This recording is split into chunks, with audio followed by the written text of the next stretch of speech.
All right, hello everyone. Welcome to the Art of Experimentation online conference. I'm just going to share my screen.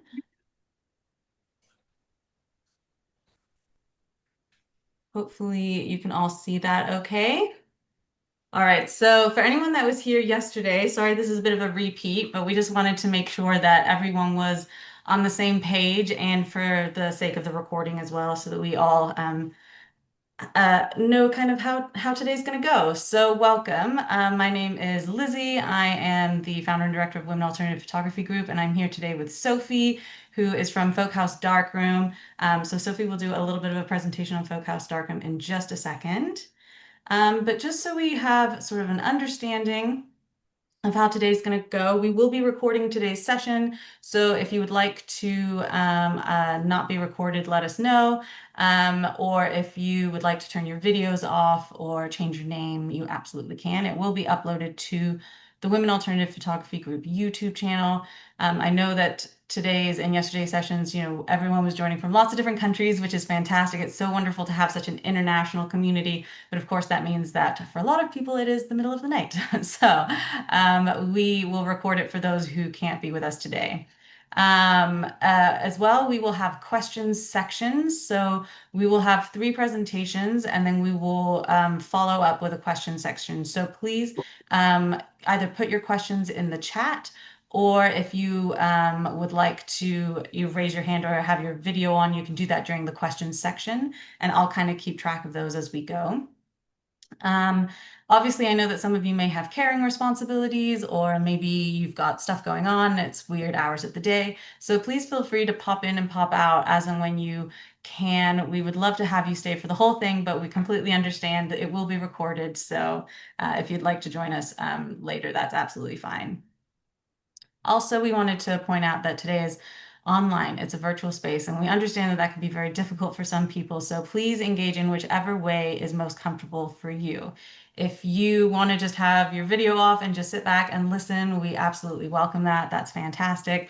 If you want to use the little Zoom emojis, please do. If you want to turn your video on and contribute by talking with us, that's great too. So whichever you feel more comfortable with, completely up to you. We will have a break section after each group. So we'll have a section at the beginning and then we'll have our questions and we'll break out for about 15 minutes for a little break so that you can, grab a drink or water and, maybe take some time to reflect and then come back when you're ready. And then as well, if you'd like to include your pronouns in your name, please do. And if you are referring to another person who is on the chat with us today, if you could make sure to use their appropriate pronouns, that would be fantastic. Also, just awareness, please be mindful of other people when speaking. I know that we've got quite a few people joining us today, and we want to make sure that everyone gets a chance to share and contribute, so please just be mindful. We may have some trigger warnings today, so if you have any concerns about any of the topics that are discussed today, please take care of yourself first. Make sure, like if you just need to pop out for a presentation, if you think that it will be triggering for you, then you can come back and join us after that presentation. Each presentation will be about 10-15 minutes long, so if you have any concerns about that, you can always email me, but please just take care of yourself first. That's our main concern is that everyone feels safe today. So that, I believe, is that. Here's a list of our presentations for today. In case you are wanting to see a particular person speak, this is kind of the schedule. So if you want to jot down the time of the person's presentation, we're going to try our very hardest to stick to the schedule, but of course, things always overrun. So just to be aware, these are the times we're aiming for. We will have a section at the end, which we invite you to join us for just a conversation, sort of the more social side of a conference. So if you wanted to meet up with any of the other speakers, or if you happen to know other people that have joined the conference today and you just want to chat and share ideas or share resources, it's a lovely sort of way to come together. Obviously, it's not the same as if we were at an in-person conference. There's no cocktails and canapes here, I'm afraid, but you can do that at home if you like. That would be cool too. Um, I'm going to very quickly just go over, introduce Women Alternative Photography Group for those who may be new today or new to Women Alternative Photography Group. And then Sophie will introduce Folk House Darkroom, and then we'll get started. So, Women Alternative Photography Group is a feminist research project that celebrates women, trans, and non-binary artists from underrepresented groups, particularly those who are using alternative photographic processes. So, we welcome everyone. We want everyone to be a part of this, and if you're interested in all processes, then we would love to learn more about your work. Particularly, we're interested in researching and distributing new knowledge on these really cool processes that we're going to learn a lot about today. We do interview series, so if you haven't checked these out already, I think there's like 20 something on the website now, but they're really wonderful. They're from global artists, so really international, using lots of different processes from cyanotype to salt printing, pinhole, film soup, all the different types of vault processes. And it really looks into how these individual artists are using these processes, why they're using these processes, and really focusing usually on like one or two bodies of work. So um, some of the people who are presenting today have already been interviewed. So if you want to learn more about their practice, I really recommend you go and check that out to hear them talk more about their work. We also do Instagram takeovers, which is super fun and a really great way to kind of see what the community is making. There's going to be lots coming up, so stay tuned for lots of really incredible artists. And it's also like the Women Alternative Photography Group is such a wonderful community. They're so kind and generous. And so there's lots of conversations that happen in the chats in these, and people get to know each other. So it's a really wonderful way to kind of see people's work and learn more about these cool processes that people are using. We sometimes do online meetups. I haven't done one in a while, but maybe we'll bring them back. But this was sort of a way for us to meet online to share um, works in progress and just kind of talk about kind of like a crit, basically like an online crit. We've also done a seminar. This one was in Folkestone. We had the wonderful Kai Lewis and Melanie King. It was a lot of fun. We just got to hear all about their incredible practice, which was really inspiring. Sophie and I did the Art of Experimentation Symposium in Bristol last year, which was kind of the first iteration of these conferences. And it was so much fun. We had like an incredible turnout and we learned a lot. So we're hoping to do another one again this summer for anyone in Bristol. There's Sophie. And then also just to let you know, we do have the Women Alternative Photography Group YouTube channel. Everything has been recorded. So this is primarily because I know we have such an international community and lots of people have caregiving responsibilities. They can't always join the live events. So we have a sort of a record of everything. If you're interested in learning more about any of the conference speakers or any of the seminars or symposiums or the online meetups, they're all posted on YouTube for you to watch back whenever you would like to. Coming up with Women Alternative Photography Group, we have a new interview with Maria Kapayeva, who is an incredible artist from Estonia. That will be going live this week. We have lots and lots of Instagram takeovers coming up. The in-person symposium that I was talking about with Sophie will hopefully be doing that in Folk House Darkroom in Bristol. And then there's a potential for a zine. So we may be making a zine at some point in the future. If you want to keep up to date on any of the Women Alternative Photography Group news, it is always best to sign up for our newsletter to be sort of the first to hear about any events or open calls.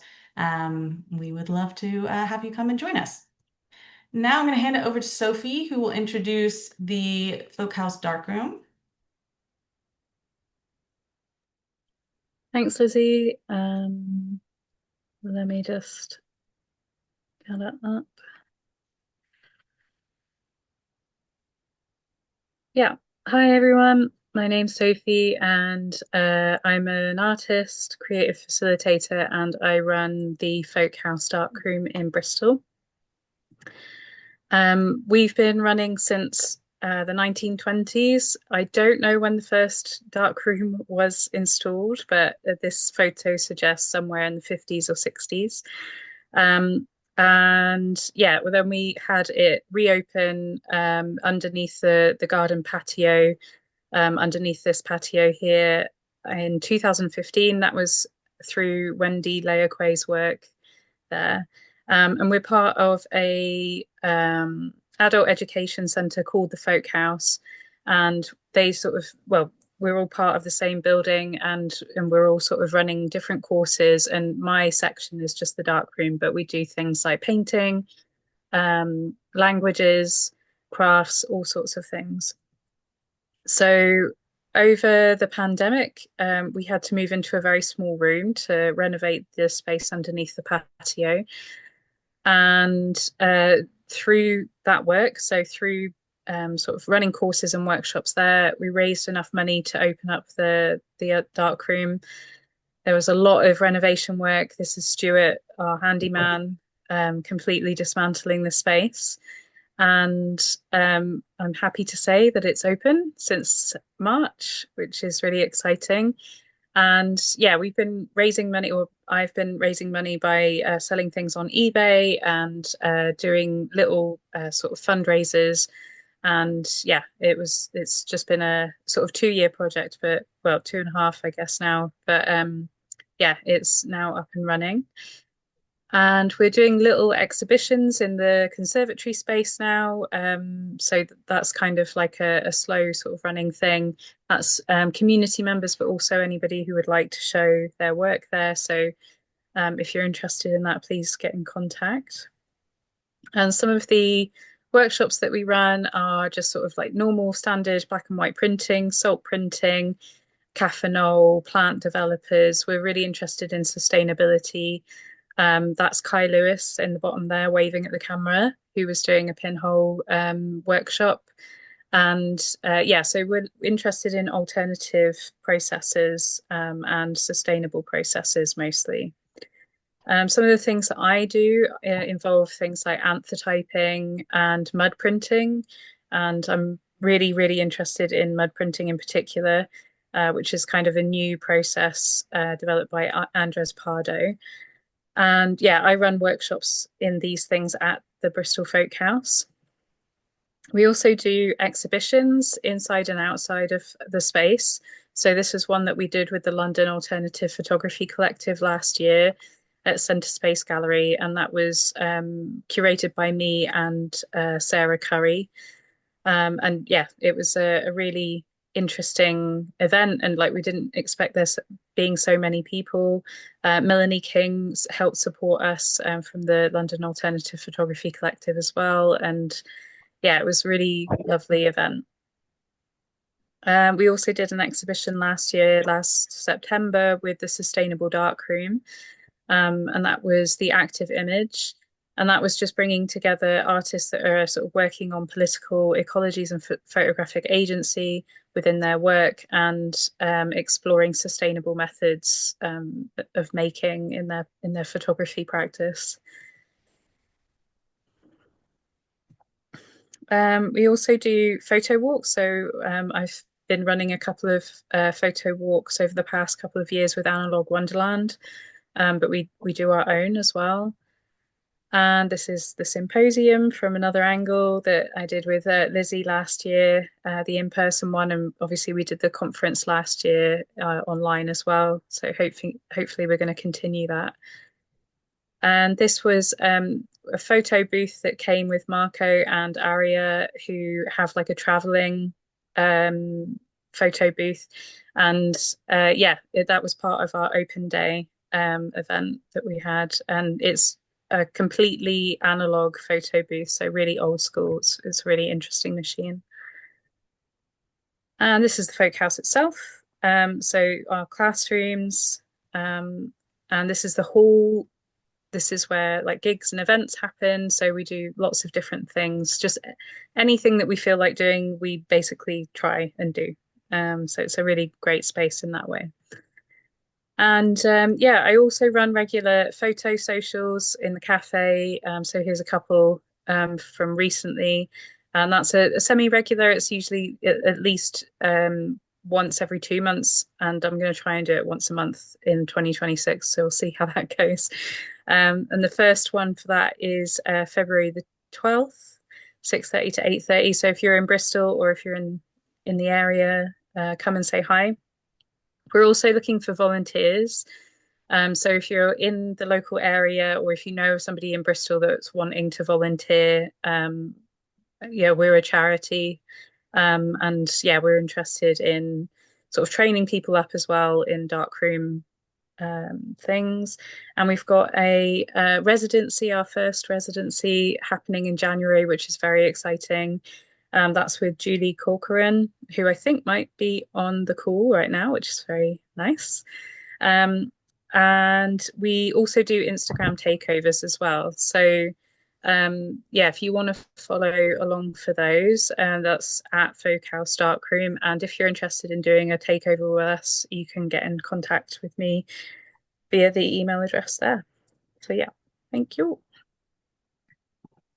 Fantastic. Thank you, Sophie. So we're going to head swiftly into our first presentation, which is the wonderful Cara. Are you ready to go, Cara?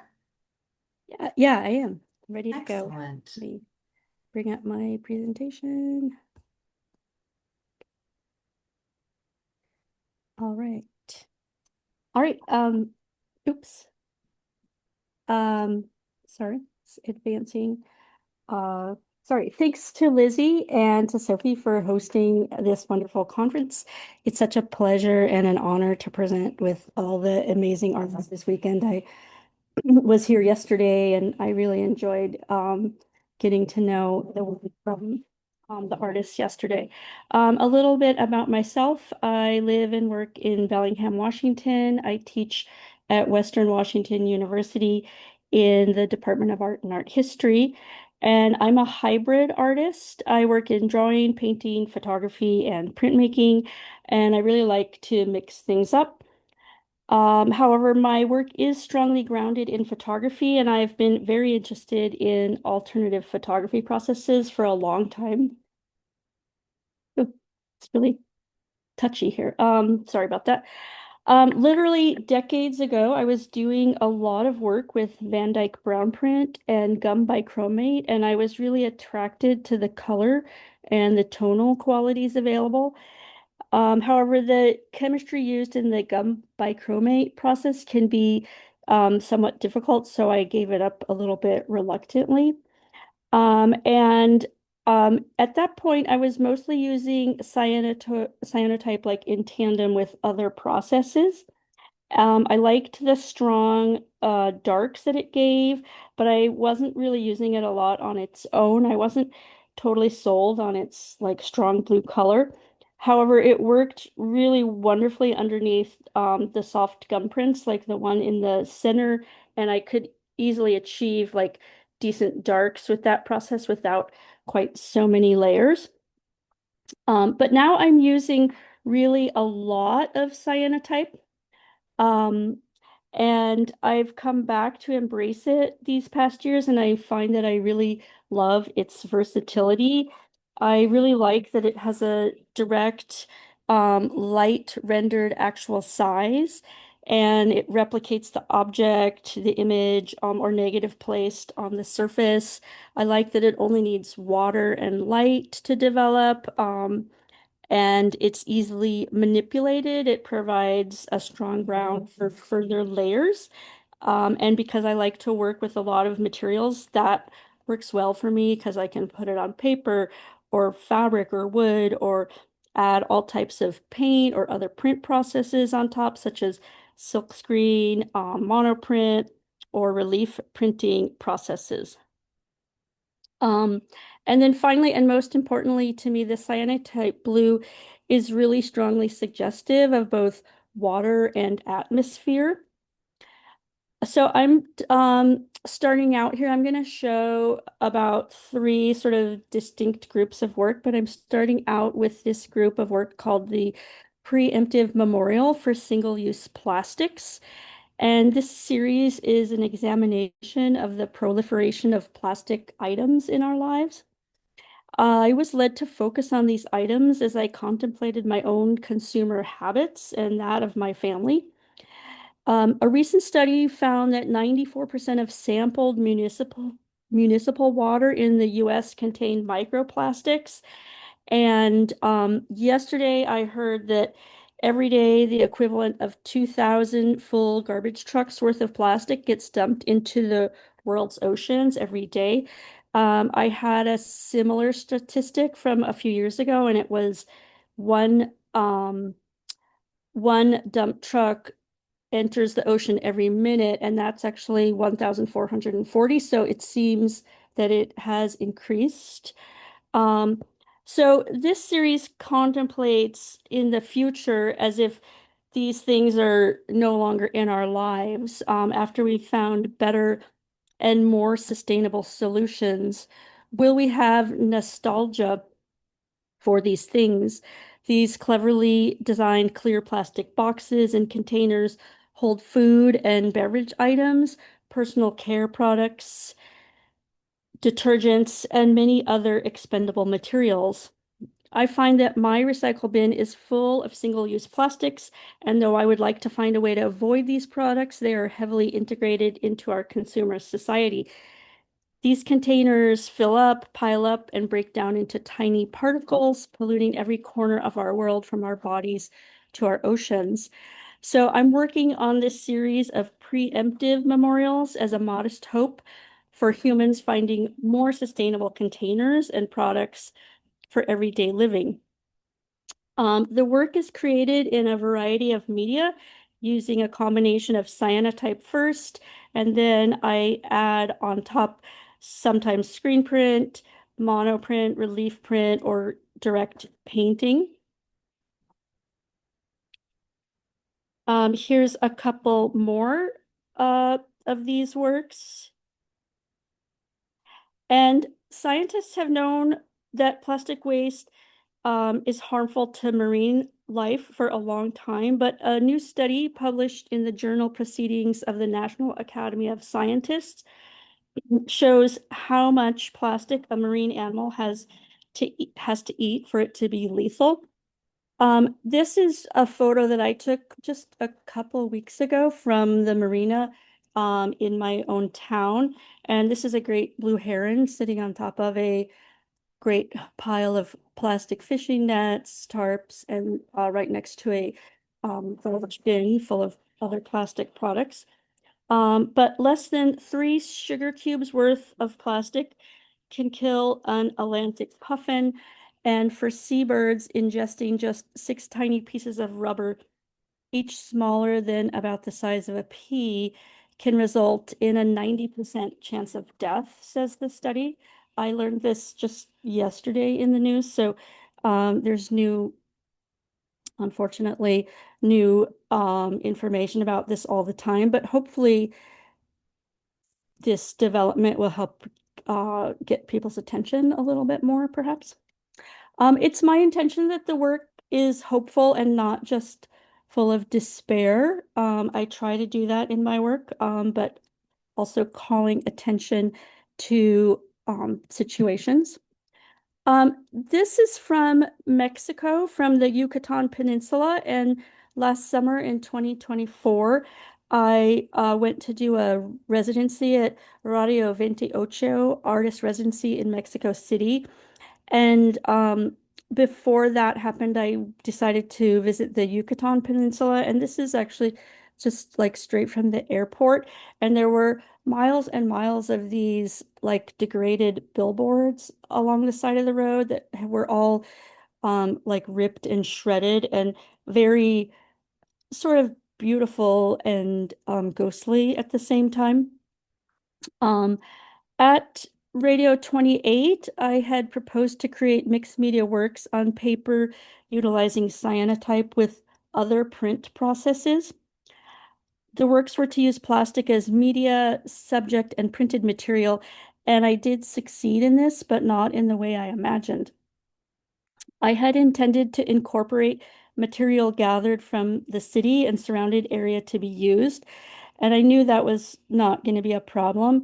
But what happened instead was that I arrived in the rainy season, and everybody was wrapping everything in plastic, including themselves, their wares, their children, um, and even their pets. And when I was presenting my concept to the other residents on the first day, the director of the space said, "Oh, Mexicans love plastic. They just love plastic." And I found that seemed to be true. Everything was encased in plastic, even cheap plastic objects were protected with additional layers of plastic.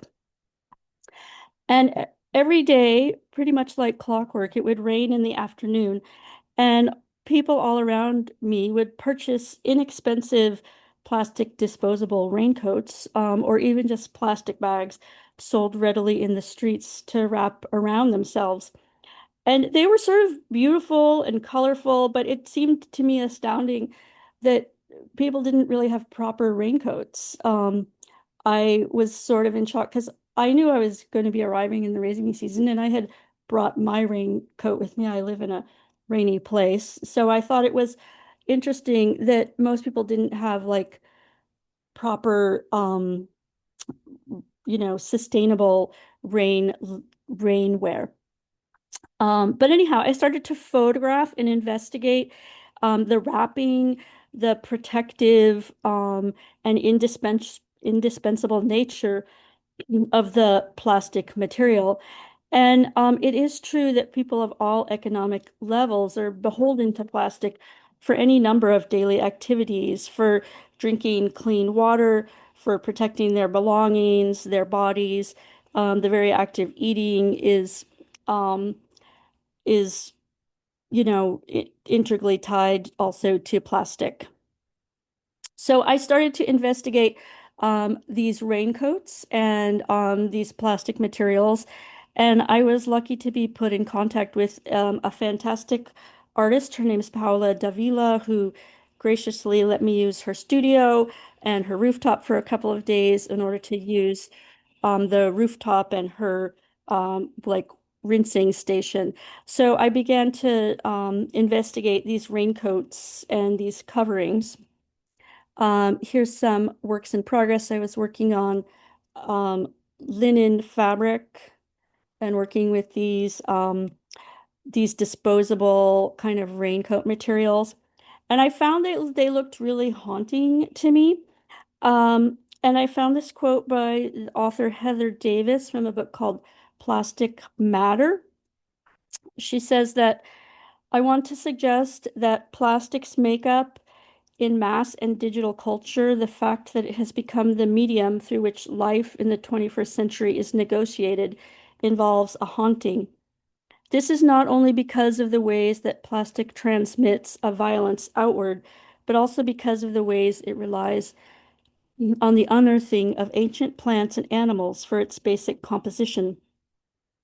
Plastic can, in this light, be thought of as a medium communicating with long dead organisms to make their vital presence felt among the living.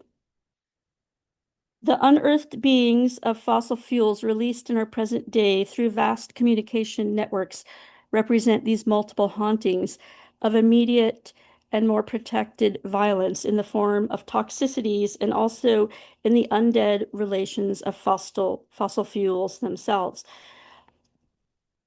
Um, Also, we were drinking, bottled water the whole time, myself and the residents there, and we had to drink bottled water because we couldn't drink the tap water there. It was really easy to get sick. So, of course, we were, you know, creating large amounts of plastic bottles, which, of course, we're not alone in that. Um, so I was really contemplating this like eternal nature of the plastic material and thinking about the haunting. So in addition to that, I started doing these small paintings on cyanotype backgrounds and thinking about this um, eternal nature and how the plastic remains, but the figure itself sort of disappears, and the water carries it and the atmosphere carries it as well. And this sort of joy of wrapping oneself in these plastic containers. And then this is the another body of work I'll be talking about. This is called Particles, and these are all cyanotype um, works that are then painted on with encaustic painting.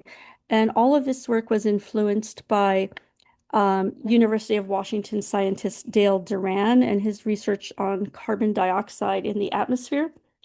And he had supplied me with this quote about the lasting impact of carbon dioxide particles. And that is, individually, we make isolated choices that may have only a tiny impact on carbon dioxide levels, but that impact will echo almost forever. So the carbon particles get released into the atmosphere and they rise, and then they get washed by the rain and absorbed by plants. But then as the plants die, they get re-released into the atmosphere. So they don't go away very fast, so they echo almost forever. Um, and it seemed to me that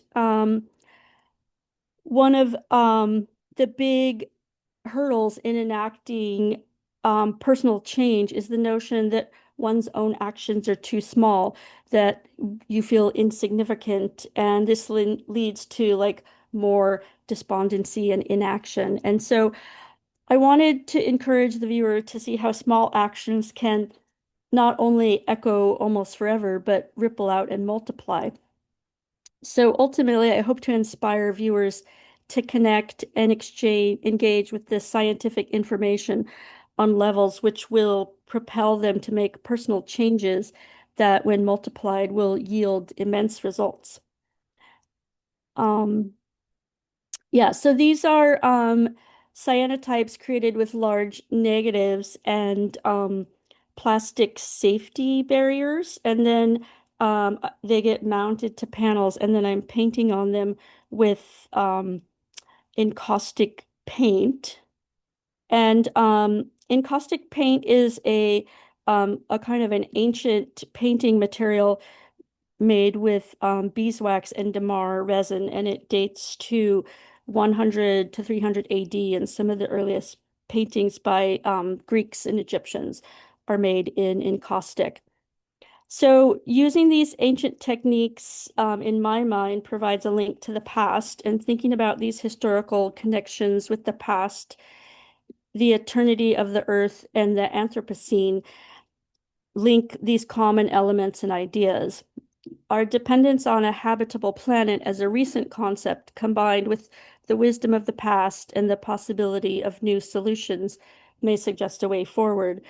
And by making small changes that can ripple and make an impact on our environment, we can find a path to the future that is sustainable and secure. And then finally, I'm going to talk about my most recent work. This is not it, that was done in Greece, but I went to Greece in the spring of 2025 for a different residency. And I arrived in Athens, and I'd never been to Greece or Athens before. And I saw this work by Carla Black, who actually is a Scottish artist. But this piece I just thought was fantastic. And, I've been thinking about plastic for a long time, so it was quite impactful to me to see it there. But I was going to Skopelos, Greece, and the Skopelos Foundation for the Arts. Um, and I had proposed to create work, of course, using cyanotype with monotypes and drawing. And I would begin the process with the cyanotype and material gathered from areas in Skopelos, from the beaches, waterfront spaces, and community spaces in and around the island, as material to be used in the work. I wanted to use the surroundings as a source and a focus for the project, and I had planned to create composite large-scale works using plastic waste matter along with natural plant and landscape forms as inspiration. I wanted to create cyanotypes with monotypes and printing items found in the environment, including plastic bags, plastic wastes, and stencils. And the plans worked out well. I began by visiting the island roadways, paths, and beaches, and began collecting plastic garbage for use in my project. Sadly, as in most places, this was all too easy. There was an abundance of litter uh, everywhere, and this is not particularly litter here that I'm showing you, but I just found it really interesting. Everyone, many families there would put these plastic water bottles in their doorways. I believe to hinder cats from peeing in their doorways. And then this is just a construction project with this immense wall of plastic at the time. But although the beaches were beautiful and the water was amazing, there still was an abundance of litter and plastic garbage to be found. Um, and it was astonishing and saddening. This is some of the things I found in a day and a half, I believe, of like beach combing. And this is minus very large things that were unusable, and also plastic shopping bags, which I did use quite a bit of plastic shopping bags in the project. But the amount of things that I found in a very short period of time was quite fascinating. I wanted to incorporate images and things from the area, so I was actually quite inspired by this imagery of ocean creatures found on ancient Greek pottery into my prints, and also just the landscape and the colors of the area itself. And the images of plastic bags can seem eerily similar to the images of octopi and squid in the water. And then actually yesterday on the news, I heard that often sea creatures mistake plastic bags for squid and ingest them. So here's some pictures of just making this work because it was such a beautiful location. I couldn't help but constantly take photos making the work because it was so inspiring. But I was very fascinated with the refuse that I found, and also all of these bags and the imagery on the bags, which would come through on the images, of course. Um, and just some more kind of pieces in progress. So I made quite a bit of work there, and I'm still sort of playing with it. But these are some of the finished pieces I made there. So pieces incorporating the cyanotype, the bag, and then the elements of this ocean life that's native to the Greek area. Um, yeah, and in the future, I will be continuing to research plastic pollution and some of the critical qualities of climate change. And I'll say, although this may not seem like a new idea, the science continues to change, as does our relationship to environmental attitudes and lifestyles. And for an example, when I first started making work related to climate change and plastic waste, two local scientists informed me that plastic waste was not a climate change issue. And at the time, I was collaborating with them on ideas for works for the Museum of Northwest Art in La Conner in Washington here. And because they were the climate scientists and my partners for this scheduled exhibition, I switched my topic to ideas of king tides and water level rise.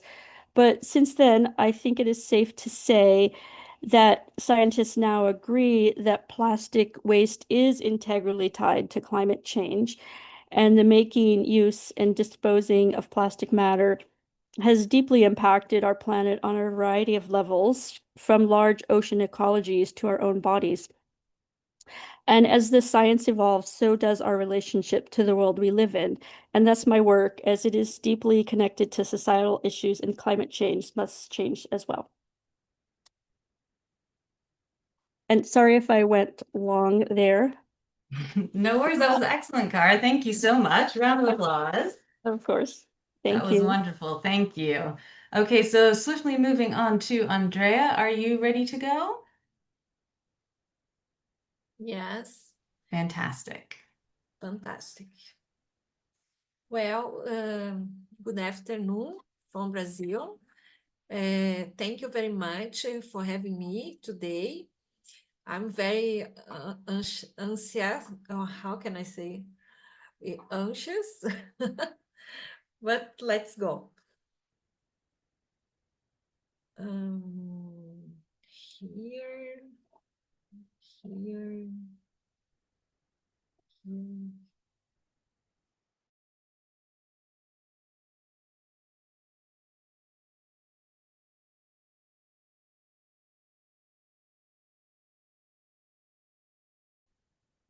Um, I'm from Brazil, like I said, and I'm a professor in university, mainly in the visual arts course in photographic department. Since the beginning of 2000, I have used historical and alternative photographic process in my artistic work.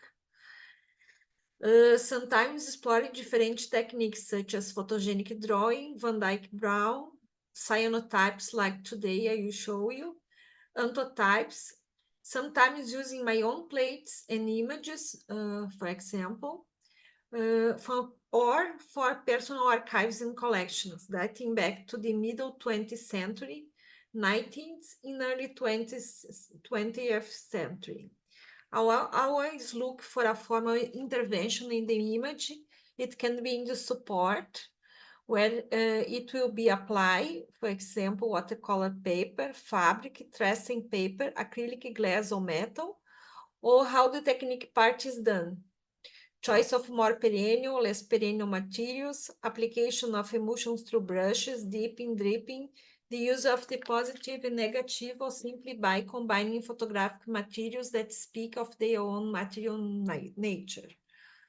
Igapó is the piece I have today to show.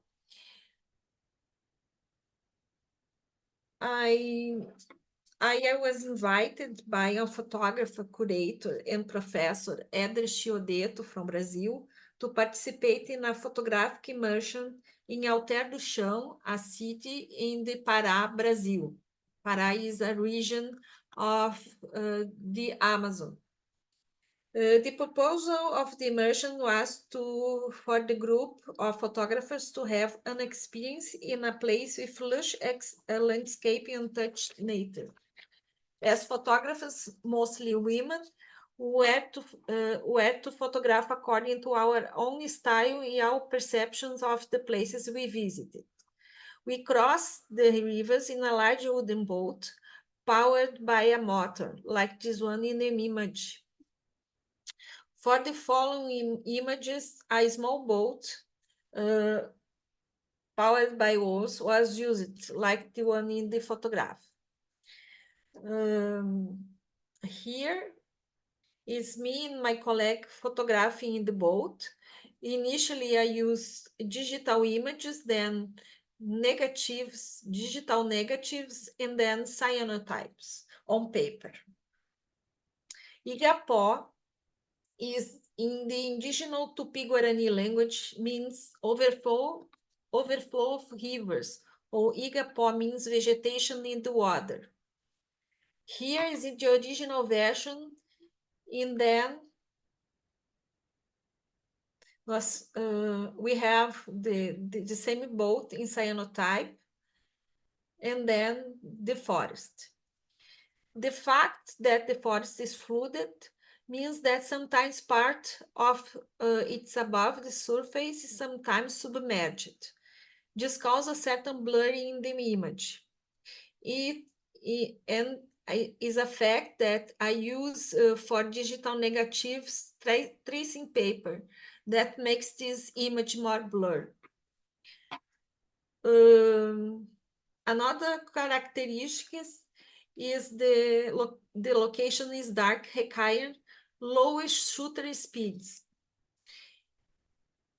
Even the color photograph, it is difficult to distinguish what is submerged and what is above the water. Even in the photograph, it is colored, it's difficult to know what is inside, what is outside. And it's difficult to distinguish what is reflection and what is part of the plant.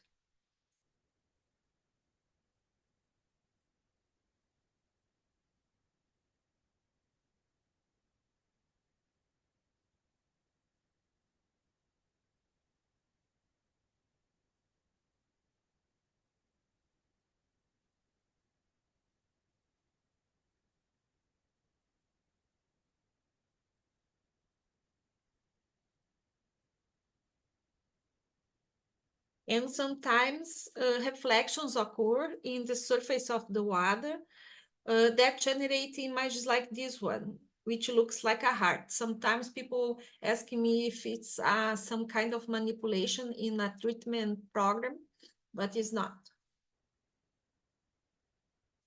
Here some plants, looks like in fact, it's a small plant. And here, one of the largest one, the Victoria Amazonica, here with a flower. It is unmistakable for its larger leaves, having the largest flower in the Americas and the second largest in the world, with a diameter of 30 centimeters. In the symbolic field, it represents femininity, overcoming challenges, purity, and connection with nature. This is also seen as an emblem of rebirth, and as it blooms in dark and silent waters of the Amazon, reminding us that from serenity can emerge the most magnificent form of life. Here I bring also images of exhibitions that I use these images. Here is from one in the interior of Rio Grande do Sul, where I live. The name of the place is Centro Cultural Ordovás, in the Caxias do Sul. It's more to understand the sizes. The fact is, I used to work with small pieces, and then I scan, and then I make these images on photographic paper to be larger. Here is an individual exhibition also in the Bank of Amazonia.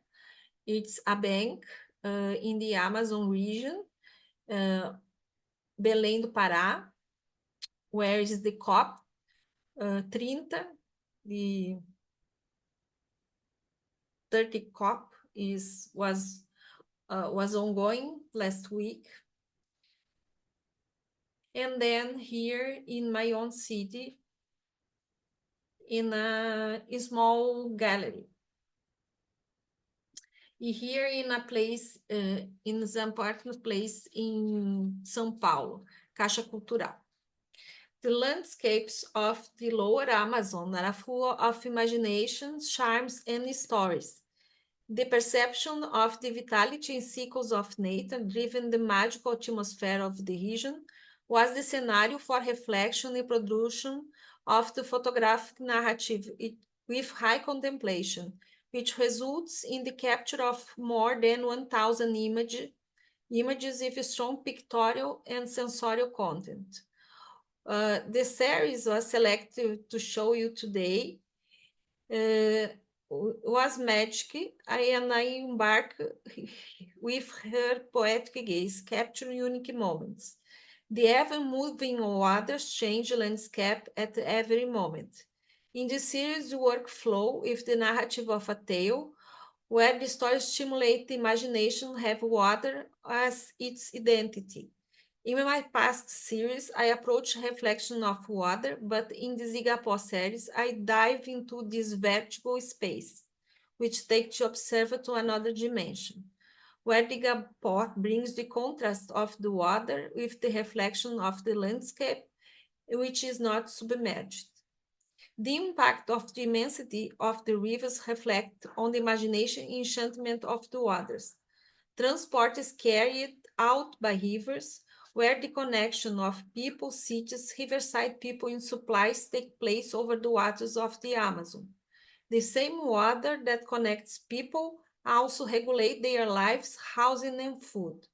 Thus, in the Amazon of Lower Pará, in addition to the forests, life is determined by water and in its charms. The Igapós occupy more than 8% of the Amazon biome. Reflection on the Amazon forest are of paramount importance in this political moment that we are living in, which is still no place for most of the Brazilian people, with sometimes for people from another place. Finally, Desigual seems to bring to light important, current, and contemporary factors for our history and culture. Thank you. Here's my contact if you want to know more or to ask something at Instagram. I have a site with my other works also on andreabracher.com.br.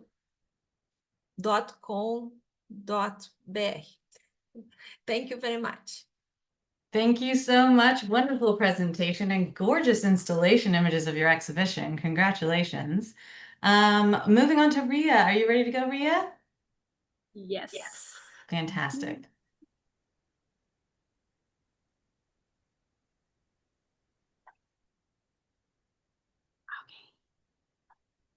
Hope everyone can see it.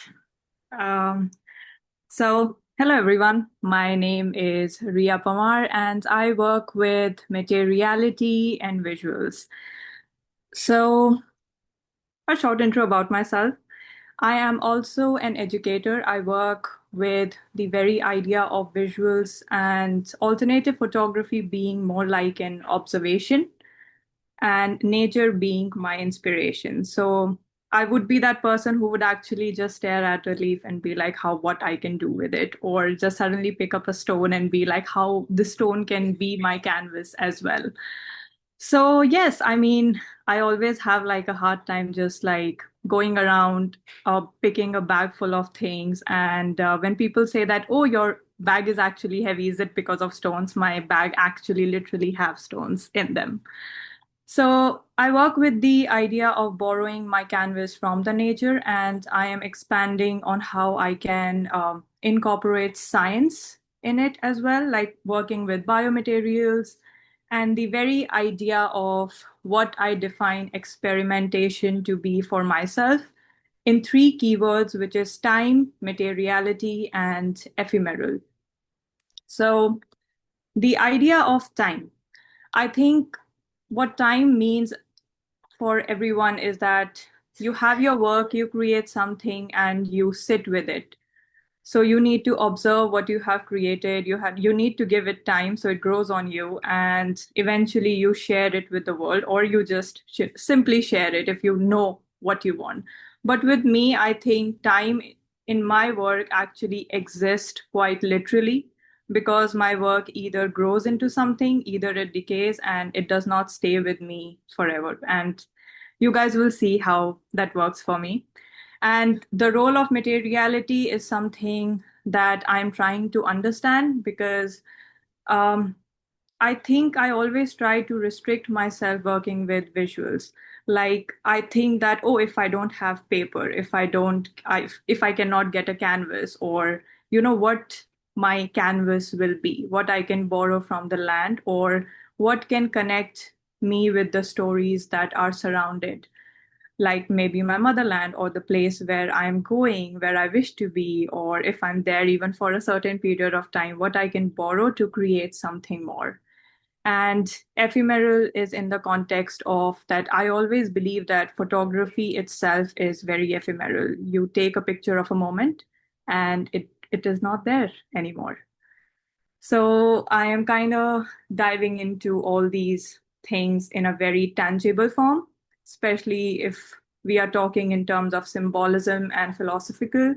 I'm trying to something like that gives more communication and layer to this, because so I did my education in visual communication.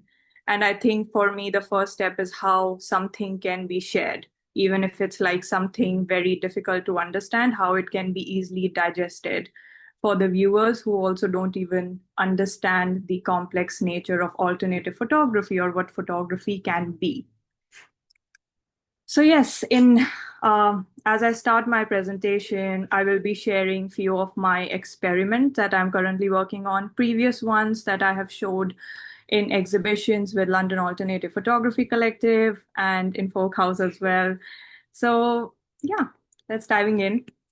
My first experiment with alternative photography was Polaroid emulsion lift, and I did the first bit on papers, like watercolor papers, trying how the feel of the Polaroid will be like another layer and how it feels like a skin on a paper. Then I was just like, how I can expand it. And there were just a lot of apples in the kitchen. And my dad is always like asking me, why aren't you eating apples? And I'm like, maybe I can use this for my experiment. So it was literally like I took one apple, sliced it, and I lifted the Polaroid. The first time when I lifted it, it did not work out. The second time, again, it was like broken in the middle. But the third time it did. And I think after what happened to the images was the very process of decay, where I was not a part of my own work. I was actually letting it go. So there was fungus growing around it. I could see ants and just, the fungus when it suddenly looked like a fluffy cloud cotton, but you cannot touch it. You should not touch it. And I just knew that, this work does not belong to me anymore. So I had to let go. And the only way for me to preserve this was the very digital version that you all see as well. And I have experimented this thanks to my amazing friends and like I have showed my work in exhibition in Photo Fringe as well for a duration of 1 month where this pear was actually decaying and there was an ecosystem. And I remember Melanie telling me that, by the end of it, there was a fly inside it and it looked pretty drunk. And I was just like, wow, that's interesting. I did not realize that it was like a literal ecosystem that can happen. And I think the simple observation is that this thought of that there can be an ecosystem gives like branch to something what more it can be, a possibility of a photograph actually being a part of an ecosystem that people can see, observe, and with time it changes and there is nothing more to see around it. So in the idea of what the photography can be, I was also working with picking stones, pebbles, rocks from the land I was around and transferring Polaroid emulsion on it. I called this series Transference, which is literally like the act of transferring images onto stone. This rock I got from Durdledore on my girls trip, and it was just like what I can preserve on this and this amazing picture of the lighthouse. And then I kind of took the moss from my surroundings and took this method of how I can cling the stone, like killing the moss onto the stone. So the method, if someone wants to try, it's like you can just take a stone, put the moss on it, sprinkle some water and cover it, like wrap a thread around it. After 1 or 2 weeks, the moss will actually cling to it because moss does not have roots. So it actually clings to a surface with its hairs. So which was very interesting to me. Like, I think the idea, again, experimentation teaches me how to observe and how I can also learn, because I think there is so much that goes around. And whenever I pick something, I'm just curious about it. And I'm like, oh, what can this be? What I can know about it and how I can incorporate this within my work as well. And this was my cyanotype papyrus fruit paper method. I was trying to make paper out of apples, again, watermelon, strawberries, and then I preserved them for 3 to 4 months. And then I did cyanotype on it. It sort of worked. And I was just curious because I was just like, what will it work on a freshly made papyrus paper? But it does not. The papyrus paper need to stay for that duration. So the starch and the color is all gone. And it's like a nice dry sheet of paper. And then you transfer the layer of, cyanotype or other chemical on it. And that was something, an interesting, again, observation that came out of curiosity from me. This is my ongoing series, which I define as germination. This is done on handmade paper. So my brother actually just graduated from his architecture degree and he was working with loads and loads of paper. So my house was like filled with paper and I was just like, I need to find another canvas to work with my emulsion. And this idea of understanding time still existed within my work. So I wanted to grow something around my works. Same like fungus, but this time I wanted to see a life growth around and within my work. So I use the paper making technique, which is I just slice the paper in like a bucket full of water for 24 hours and then blended it all together. And then just took a decal and put it in the sun for a nice time in India. And it was made within a day. If you are working with cyanotype or anthotype, you would need to size the paper. That is that once you make the handmade paper, you need to coat it with a thin layer of agar-agar or gelatin as well if you want to. But I would suggest agar-agar, and then you can do cyanotype on it because handmade paper will not be able to sustain the cyanotype chemical for a very long time. And so for the Polaroid emulsion technique, I did not use the cyanotype or like the sizing technique because there was just emulsion. And then I put the chia seeds around it. And within a week, I could see the sprouting happening around the work. The very interesting part again about this, that even this work kind of died. There was a cycle of life and decay and growth around it. But like the picture that I created, after the roots started to grow, everything just kind of merged together. The paper, the roots was actually holding the paper because I had to sprinkle water on the paper every single day. So within some time, the roots were actually the merging and the binding factor around the whole process. So I defined it as germination, which was the very intention of how I was seeing the process grow. And this was also actually published recently by Alternative Photography Process publication in Tokyo called The Eroding Form. And there was a very interesting conversation that happened about selecting the image, which I did not know, is the very performative way how this work actually symbolizes a philosophical way of presenting itself. Like I can hold the image onto my hand and the image is also holding me. So this whole segment of that a visual can also be very performative in terms of observation and experimentation was something that I did not see. And it was very interesting that it came out from my friend. And I was just like, yeah, it makes sense. And this was again something like a keyword that I wish to explore further. So these are the few portraits of things that I worked. The middle piece was actually shown in Folk House Symbiosis exhibition. And I remember Sophie telling me that by the end of it, it was looking sad. And I was just like, yeah, it has come to the end of its cycle. So yeah, like if someone actually encounters my work in the very start of the process, they would see life and growth. They would define it as life and growth. But by the end of it, there would be confusion, there would be sadness, and there would be just like, what this is, what this can be, or what this was. And these are some interesting questions for me because I'm just not a visual person. I'm also a designer. I'm also a communicator. So I think the key for me is always about how the work performs within an audience and what can curiosity bring within the work when you're seeing it or when you're encountering it in a public space. Because I do like my viewers to be just confused at times because I'm also confused at times what I'm doing. This is my recent experiment that I'm currently sort of working on it. Hold on. You guys can see I have created like a bioplastic base of Polaroid emulsion and like seeds.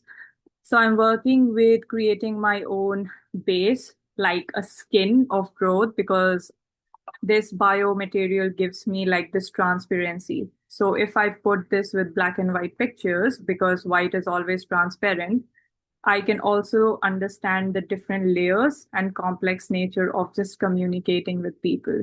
So it's like taking different portraits of people, putting them within my work, and also understanding how it grows with time while understanding science and photography together. And all thanks to alternative photography because that's how it all started. This was my first experiment that I did in UK. I think this was before I was leaving for India. And there was something interesting to notice. Like in India, it only takes 2 to 3 days for the chia seeds to actually germinate because of the tropical and the humid climate. So, of course, when we are dealing with plants and something more alive, the temperature actually, like, it changes everything, even when you are doing like chlorophyll printing or anything. So here, the chia seeds actually stopped growing. This was during November, and I think I just had to, discard the whole piece together. But it was very interesting how it was taking shape. You can also see like few like ungrown bits, few roots together coming on his face, which is like my ongoing research. So yes, to conclude about my work, like I'm always interested to kind of observe and experiment around things because I don't know what experimentation means, but for me it is just simply not doing something for a very short period of time or a long period of time and just making. So in that context, I have also sort of started a community called Anything, which literally means what I do with my work. I just do anything at times. And the key impression is to kind of hold space for materiality making and the conversation around pushing making into play. Because I think a lot of time when you are defining experiment, we see that, oh, we need to come up with a final output. But that's not what experiment is. Experiment is just doing it, giving it time, and then being like, oh, this is what it turned out to be, and actually being happy how it turned out to be. And yeah, I'm just very happy to, again got this platform to speak and share about my work. And if you guys are interested to chat, then please just drop me a message on my Instagram handle. I'm very active there. And yeah, thank you so much for your time and patience and for me just sharing nonstop. Excellent. Thank you, Riya. Round of applause. Thank you to all three of our speakers for our first group this morning. Congratulations. They were all really just fascinating presentations. We're running a little bit over, so we're going to have a short amount of time for questions. I hope that's okay. I just want to make sure that we have enough time for people to take a little bit of break before the next round. So we have one question that came through from Caroline, who is, I don't believe, in the call anymore, but this one is for Cara. So real quick, Cara, do you ever print before the cyanotype using the printmaking ink as a resist? I haven't really done that much, I have to say. I generally start with the cyanotype and then work on top of it, but I should try. That would be a good experiment. Excellent. It looks like there's a bunch of questions about how to make handmade paper, but it looks like the answers are kind of being revealed in the chat. So if you'd like to answer those questions or chat with people in the chat right now, there's a conversation going on about making handmade paper, which I know Riya spoke about in the presentation as well. I wanted to ask a question to sort of all three of you. There's a few themes that kind of tie all of your work together. One, you're all kind of working with cyanotype in some way, and also really inspired by nature and the planet and kind of what's happening to the planet. So I was just wondering if each of you could kind of just talk a little bit about what it is that kind of initially sort of inspired you to start working with cyanotype as opposed to other methods. And what is it about sort of nature that you feel is necessary to start kind of these conversations? So Andrea, if you want to go ahead. Yes, I choose a cyanotype because I have to develop with water, and I think it was a link to the idea of this place I wear. And the second question is, Oh, Lizzie, sort of what is it about nature that sort of inspires nature. you? Yes, I have difficulty to work with portrait, and in my work, I always work with nature. That's the reason. Simple as that. I have a question also after, if it's possible, to Riya. Uh, the images you have portraits. It's from who? After. Yeah, Noted. Rhea, if you wanted to speak about who the portraits are, or if you wanted to talk about the cyanotype, nature, any of those, whichever you would like to speak on. I think I should start with your question first, Lizzie, and then I'll take Andrea's question as well. So I think I, for me, cyanotype actually came later after Polaroid emulsion. I was just curious about like how I can go around experimenting with material, and I think cyanotype just dived into it because even with cyanotype chemicals, I can put that layering onto different papers, different stones, and like even clay, for instance. Like I have a series where I have done like cyanotype on clay, air dry clay, and you can also do like cyanotype on clay and put it for firing as well. So it's a very interesting and expanding process. So anything in alternative photography that helps me expand and make photography more like an artifact and object or something based on time is just I'm interested in. And nature is definitely a part of my work because I think it has always been from where I belong in India. I come from I live very close to the mountains. So when I get up, it's just like I see the mountains. And there was something always about pause. Like we all live in a lifestyle which is like we have to do this at a certain age, or maybe possibly that's how I have seen it while growing up. And I think when you just see nature, it just gives you a lot of space to reflect. Like I have randomly I will go hugging around trees. I will actually talk to my plants and while watering them, and it's just sort of a mindset that I'm trying to establish because I think more regarding sustainability, yes, I think sustainability has always been there in our lifestyle, but having a sustainable mindset will also help us to see things and be more mindful about it. And now going to Andrea's question, which was about the portraits. So I actually did so the portraits on the hand was actually my own face, but other than was just like I did like an open call on my Instagram about asking different people to come along. I'm still doing it. So if anyone is interested to be a part of my project, please come along. There is a consent form that is signed by you. You can go through it. And once that is signed, I do like an online photo shoot session with an app which is called Kloss. And then I use your picture in the process of germination. So it's like me understanding who you are, a layer of interaction with you as a human being, and then me understanding who you are with a layer of process in germination as my series. So I started with using my own picture and I was like, oh, this is amazing. I should do it with other humans too. So I hope Fantastic. this. Thank you. Cara, how about you? Yeah, thanks, Ria. That's fascinating.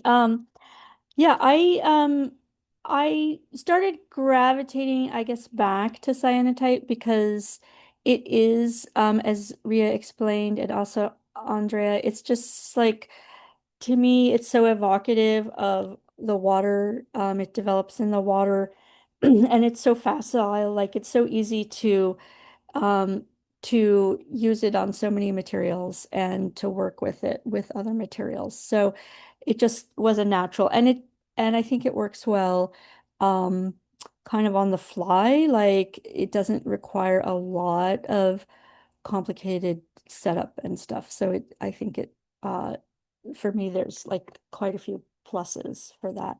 But as far as like the nature impact, I mean, I live in a beautiful place, but I think I've always really been inspired by my environment, and it does kind of get me out of my own head too, to just kind of like wake up and spend a moment looking at the sky or appreciating the landscape. And so um I just it's hard to express, but it's just a really important aspect of myself and my world and the planet. So I want to nurture that and respect that. Excellent. All right, thank you. Well, I think we're going to end the questions there. I know that you probably all have 1,000 more questions, but just so that we can keep to time, if you want to put your questions in the chat, Riya, Andrea, and Cara, if you're okay to maybe answer them in the chat if they come up, that would be fantastic. And so we're going to take a little break now. We'll come back at 10:30 so that we can get started on our second round where we have Rachel, Natali, and Tamsin, who I'm super excited for their presentations.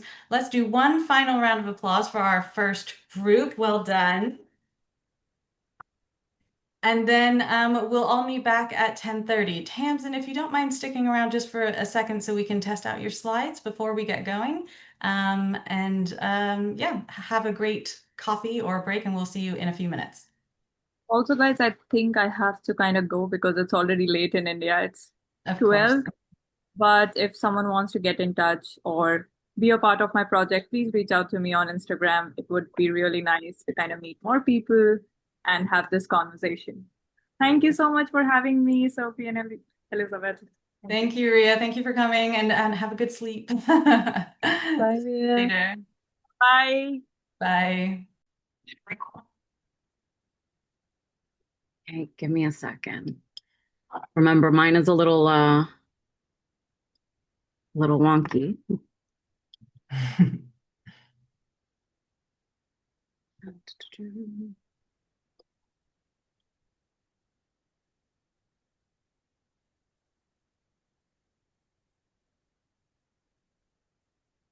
Did that do it or?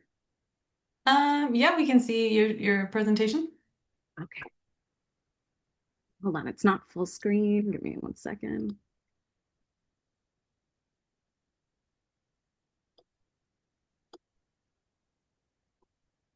Here it does the little wonky thing.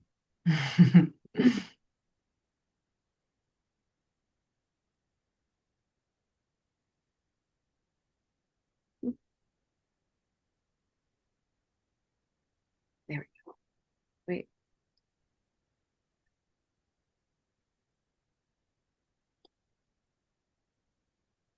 All right, here. Okay, can you see now the full screen? Yep. All right, great. First, I wanted to say thank you so much, Lizzie and Sophie, for organizing this wonderful conference and making it accessible to us all. As a mom myself, if it were not remote, I don't know if I'd be able to attend. So it means a lot to have something like this, a resource like this, accessible to us all. My name is Natali Bravo-Barbee, and I'm a photo-based installation artist working in alternative process, particularly cyanotype, and that's what I'll show today.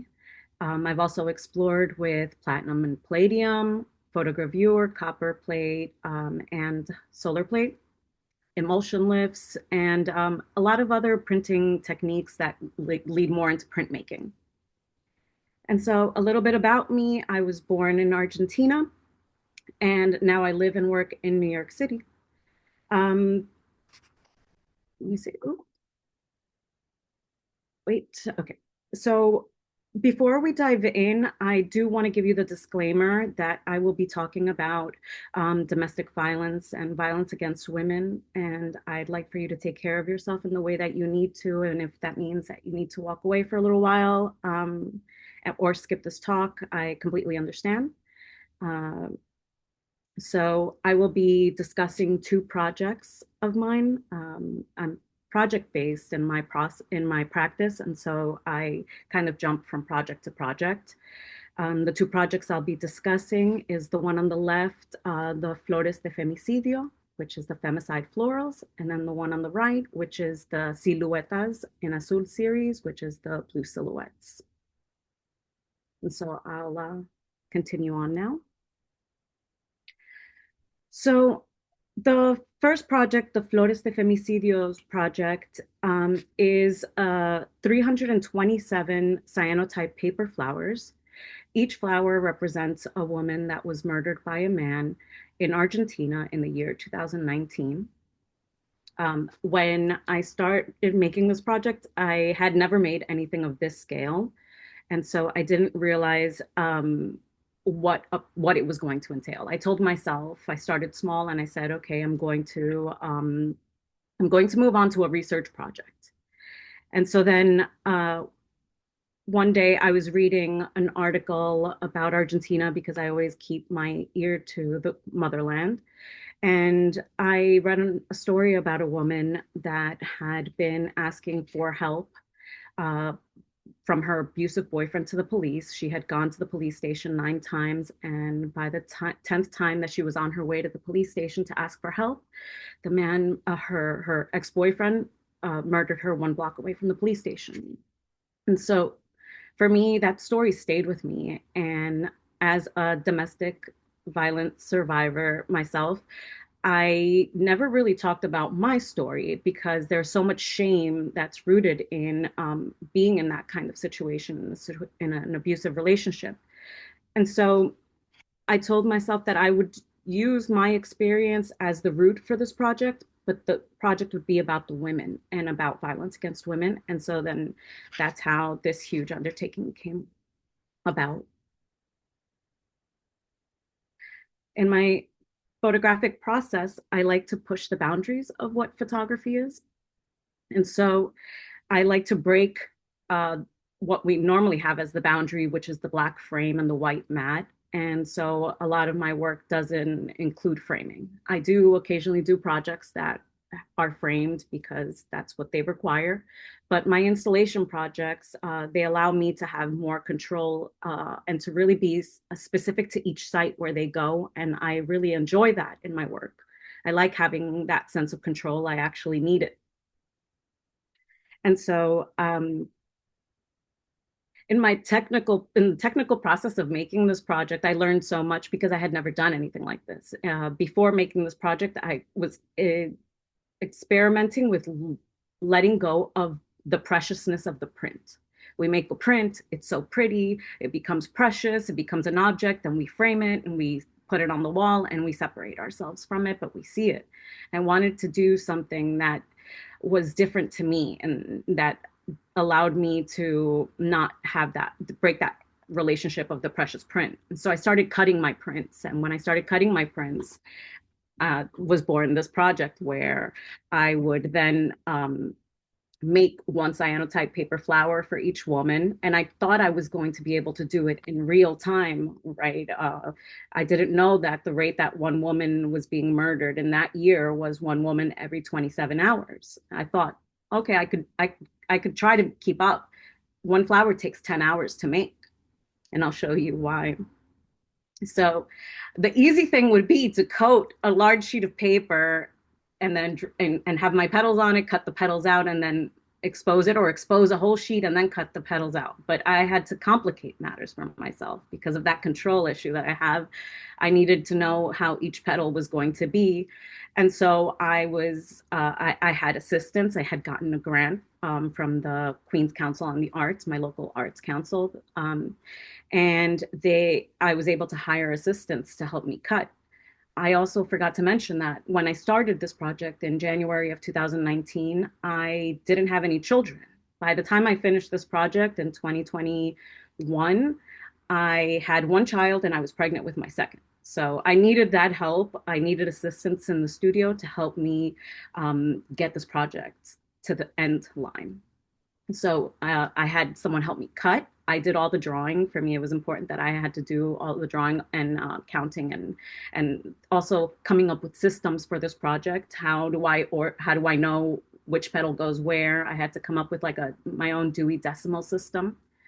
And so here you see the coated petals, and then once they're developed and exposed and developed, that's my old kitchen where I was doing a lot of the developing while mothering and doing everything else.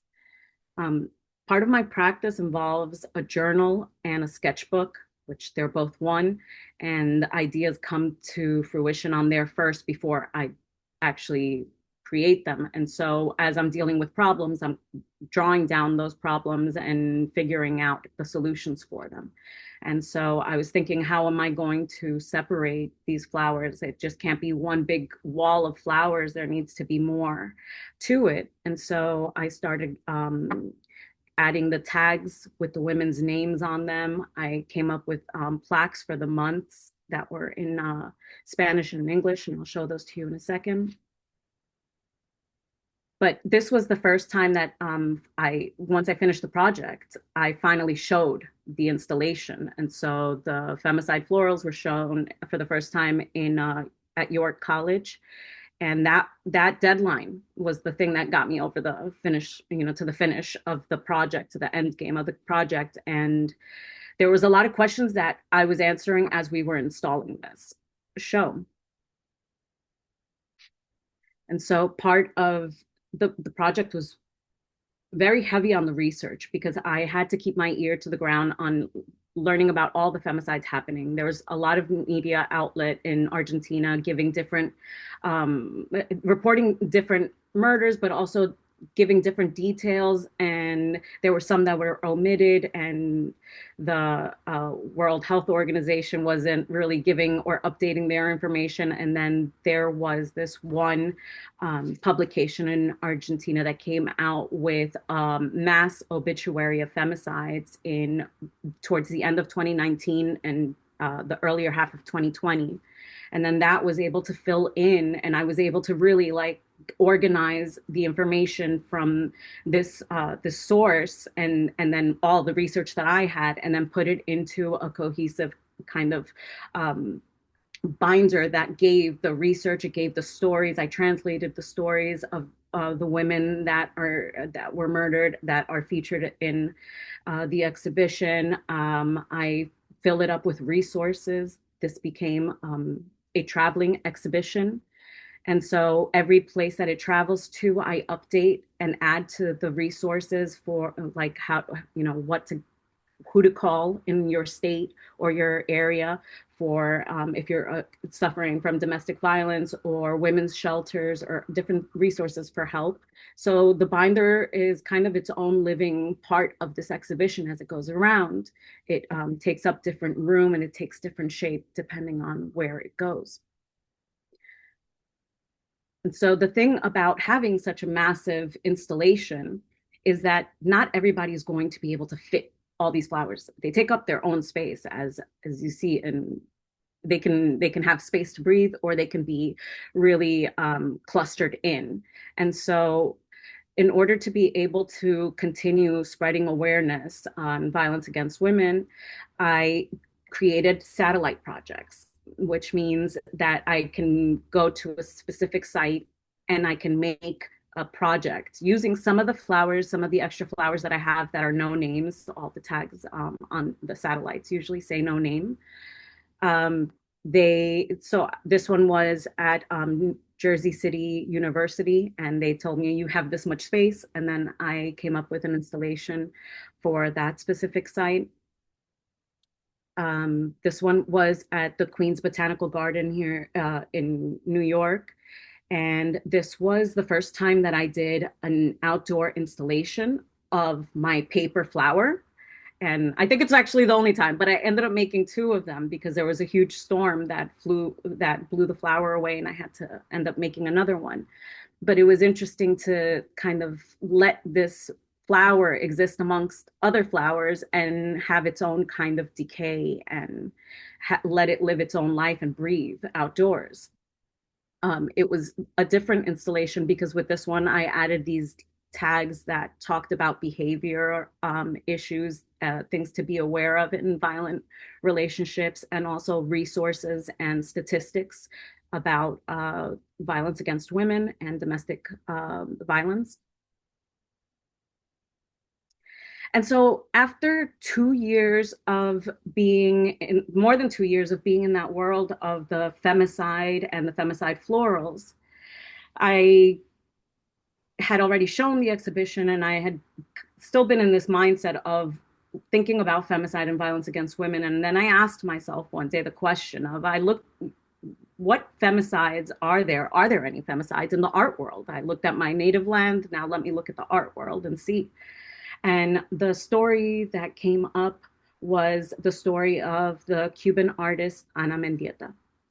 And if you're not familiar with her story, I recommend reading about her work and then reading her story. Her work is really important in the feminist world, in the feminist art world, but also in the Latin American feminist art world. So it's very, it hit home for me looking at her work and learning about her.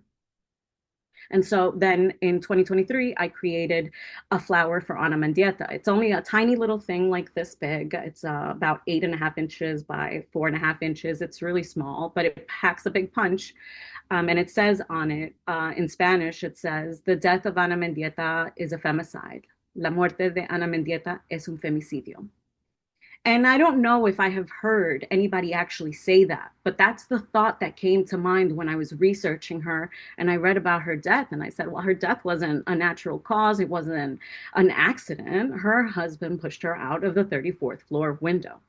And so then I took a pause and I said, all right, I made her flower, but I really need to learn about her because there's more to her than this. And she's this name that I've heard come up and I needed to know more about her. And so then that's where I learned about her silhouette series, Las Siluetas. And so she would use her body.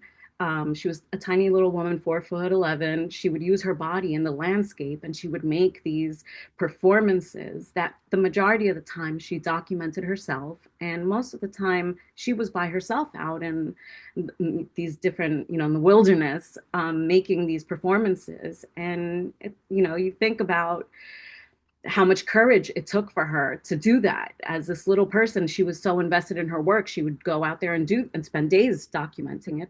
But I thought about her in a different way. I wasn't really thinking about her in a performative way. I started thinking about her as a woman behind the lens, a woman in photography. And I hadn't heard really anyone talk about her in that way. It's more or less her feminist work or her performative work.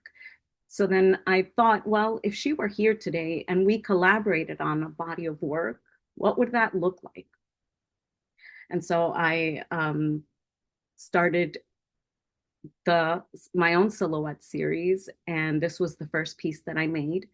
And it's my own, I used my own body on this one, and the first one that I made, and it's a cyanotype on muslin. It's roughly 6 feet by 5 feet wide, and it's surrounded by the cyanotype paper flowers, but these are florets. So they're all really, really tiny, about the size of a quarter, a little bit larger, a $50.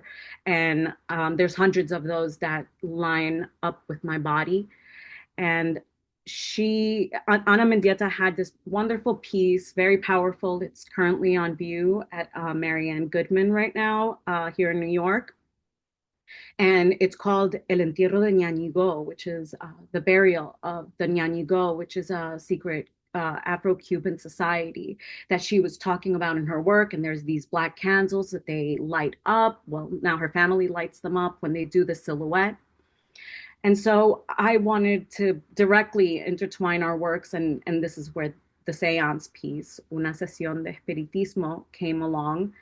And then I thought, okay, I could be done here, but I needed a little bit more. I needed to pursue this now idea of making these life-size cyanotype silhouettes.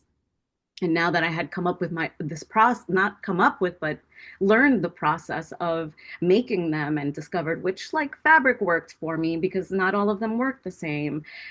Which ones, the chemistry, how am I going to apply the chemistry, which I figured out that all right, the spray bottle is going to be the best option for me. And so I didn't have the space to really make the work. So I applied for a residency on Governor's Island, and the body of work has entirely been made on Governor's Island with a residency 2 years, not in a row, but 2 years in the making. And so you can see here the scale of it, the way, the process of making these prints. Once I showed the first piece, the seance piece in that silhouette, I started getting a lot of women that wanted to lend me their bodies to use as negative. And we would have these discussions of women's rights, because we're constantly having our rights threatened, and violence against women. And what does that mean? Have we experienced it? And so while we're making these long exposures and they're staying still for roughly 10 minutes in the burning hot sun, we're having these discussions to make the time pass a little smoother. And so I just finished 2 weeks ago my residency, my second residency on Governor's Island, and I was finally able to kind of put together and wrap up the project. When I finished the residency in 2023, I hadn't finished the work, and so I needed to come back to it. But that 1 year off was really special because I was able to dig more into the research and see more exhibitions by Ana Mendieta. Things were happening. We just passed the 40th year anniversary of her death, and then luckily I was able to have this work on view on the island and have her flower on view at John Jay University, and able to really commemorate her time, but also what happened to her, and tell the story of this wonderful, brilliant artist who was taken too soon. And so I've had many collaborations. The majority of the silhouettes since making my own have been through the generosity of other people wanting to collaborate with me and lend me their bodies.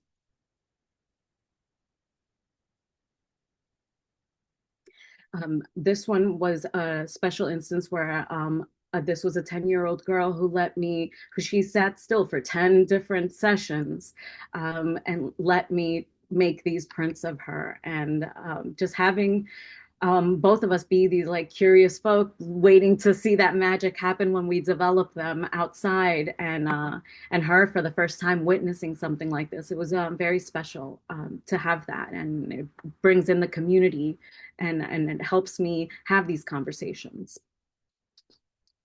And so a lot of people always say, oh, you know, how big are these images? You're telling me a number. And I know that as visual people, we need to see the scale. We need to know what 327 women looks like. It looks like this. They take up a room, could take up several rooms. What does a life-size cyanotype look like? And here I am standing next to one for scale, and it tells you how much space I need to be making these works. And so that is the end of my presentation. I'm really accessible, and I love having conversations, especially here in our niche of alternative process. So if you want to continue the conversation, or if you don't follow me, let's connect. And thank you for your time. Thank you, Natali. Well done. Excellent presentation. We're now going to move on to Tamsin. Kia ora. Hello, are you okay to share your screen? Did you figure it out? Yeah. Okay. Sorry about the challenges before. No, you're fine. Oop.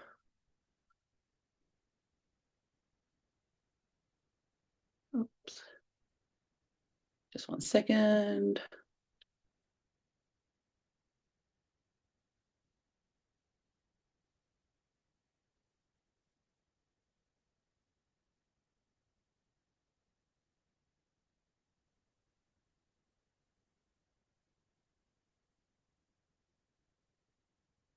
There you are. Can you see that? Yeah, you're good to go. Okay. Kia ora koutou. Firstly, thank you so much for organizing this event. Lizzie and Sophie, I'm coming to you from Aotearoa, New Zealand. So it's really great for me to see so many practices and processes globally. And I have an alternative motive. I'll just say a little bit about myself. So I am located in Kirikiriroa, Hamilton, which is a regional town in Aotearoa, New Zealand. My background is I'm Pākehā, so I'm like English, Scottish, Irish, and Italian. But I work here at Wintec, which is a technical college, and I run our darkroom. And I have an ambition to introduce more alternative processes into that darkroom, and especially more ecological processes in combination with some of our screen printing. But it's still early days, and so I'm showing you some images from a project that's actually fairly underdeveloped. And I would just say that for me, my own practice, my teaching and my curating are all very intertwined. I also run our on-campus gallery, and I like to say that I like to learn alongside my students. So my process is very incompetent in a way. I would say it's sort of like bad solarizations. So whereas like a perfect solarization would be, a perfect inverse of color, with this image that you can see on the screen, I like failed to properly squeegee the print, and so the light has kind of, rippled a little bit through the water and created this like burning affect. So what I love about analog photography is its contingency and the fact that you have to like give over some of your desires for control and collaborate with the materials, and that they sometimes outwit you or will do their own thing. So I am going to talk a little bit about some of my students' work as well. I encourage them to join me on this conference, but it's the end of semester and they're all kind of strung out, and it's also quite early here.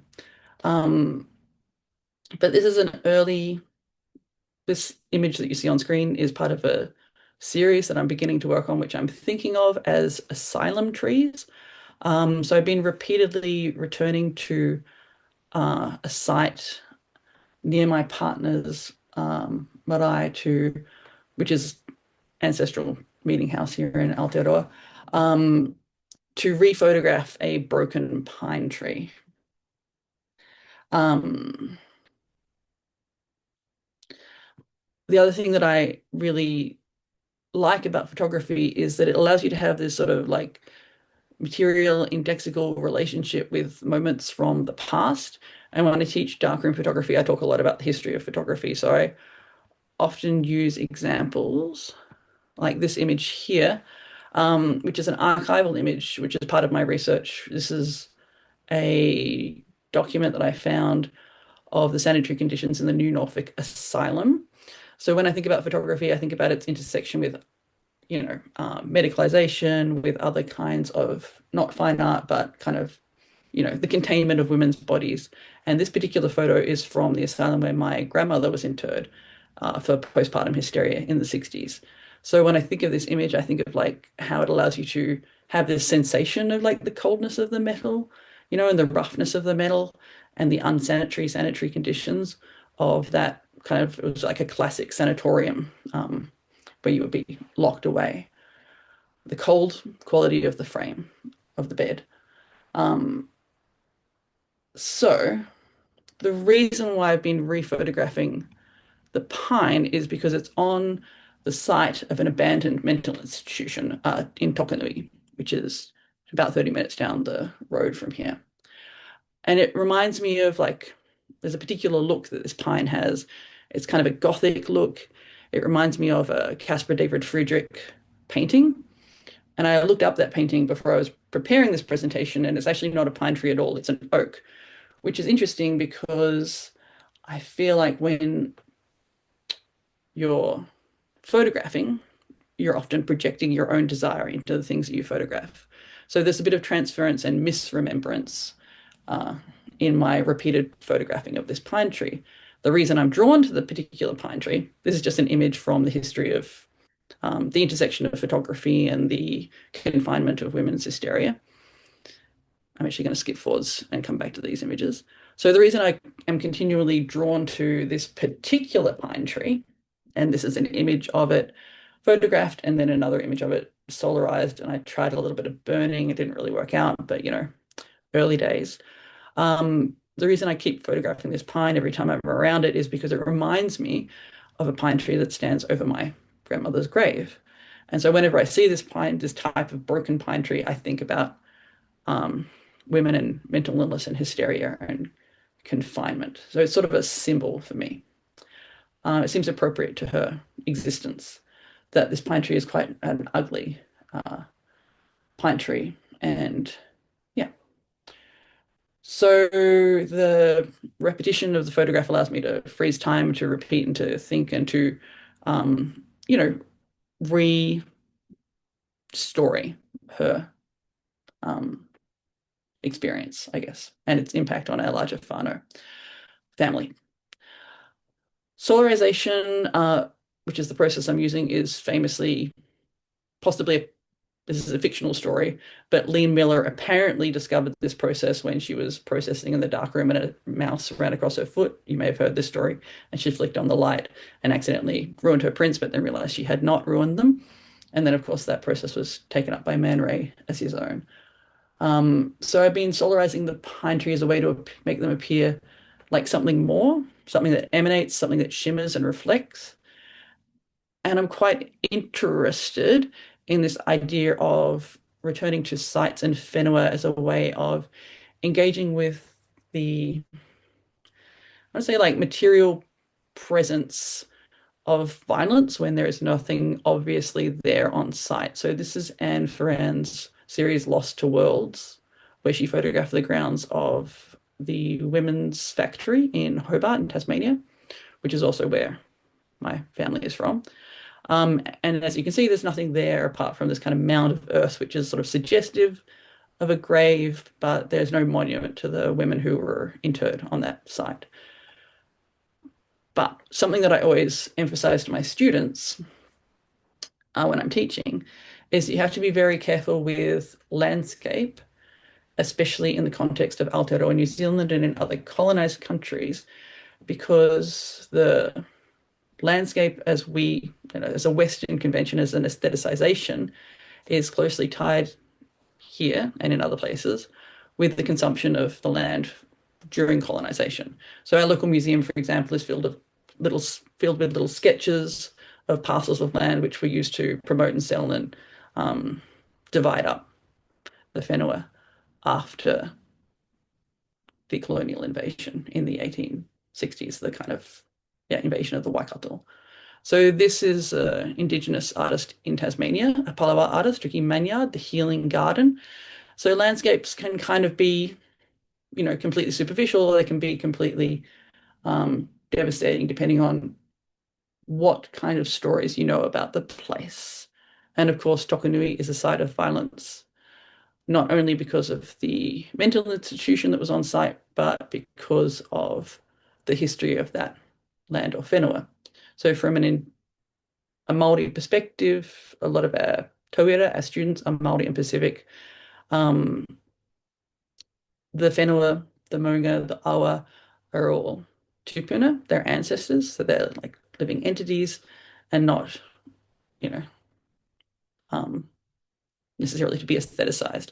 So this particular pine tree is actually in a different site. This is in town over Kirikiriroa, which is one of the pa sites that our town takes its name from. And so because I've been photographing one pine, I keep seeing other pines. This is another pine tree that I haven't, is it a pine tree? I don't know. Haven't got around to solarizing that one yet, sorry. But it's locally famous as known as like a bewitched tree, and it recently fell over. So that's sort of interesting in terms of photography and time. When I went back to check on the pine tree that I was thinking of that stands over my grandmother's grave, I realized it looks nothing like the pine tree at Tokanui, which is, of course, part of my point, that my photography is just about like transference and fantasy and not actually about documenting anything real.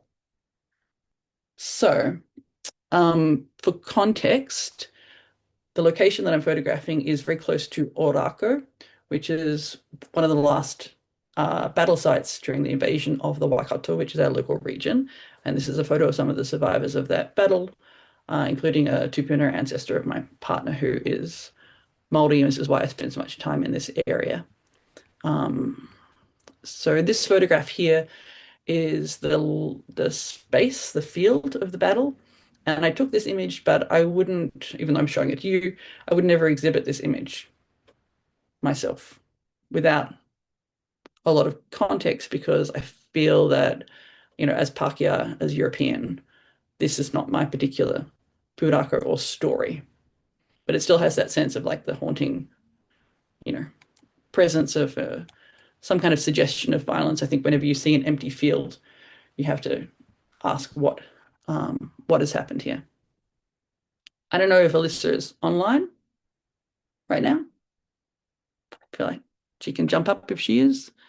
But this is one of my students whose whakapapa is Tainui, so who is Māori and who is from the local hapu, iwi. And when she was working in the darkroom, she was also using solarizations and she was taking these photographs. And I commented to her that a lot of her images were very reminiscent of the images we were looking at in the archives, in the photo archives, photographs that were taken by colonial settlers, except because she herself is taking them, it's almost a rewriting of that visual language. And I like this image in particular because this is one of the trenches at Rangariri, which is a battle site further up the Awa, the river, from where we are. And there's a po which commemorates that battle, which you can see there, which is the carved pillar. And you would almost think that this was an image from the late 1800s, apart from the power lines that are kind of in evidence there. So yeah, that is another image by Alyssa. And then I also invited Stevie to introduce some of their work, but they messaged me at 2 a.m. saying they were driving back from Auckland. Their project was initially about the sense of isolation that they feel. They live out towards Morrinsville, which is very flat dairy farm territory. So they proposed that they were going to try to make work about isolation, but then they started using photo montage. And this is actually a photo of their mother. And then the texture is based on another negative that they had, which is a bird that drowned in one of the milk tanks. And I think it's quite, I think for them, like montage seems to be a particularly queer methodology because it borrows and samples and reuses and integrates both the kind of melancholic, the disastrous, and also the pop with the ponies. But yeah, and then finally I've got some work from Riya, who has been experimenting with in-camera techniques of liquid refraction, and it's very much about, I think, the desire in photography.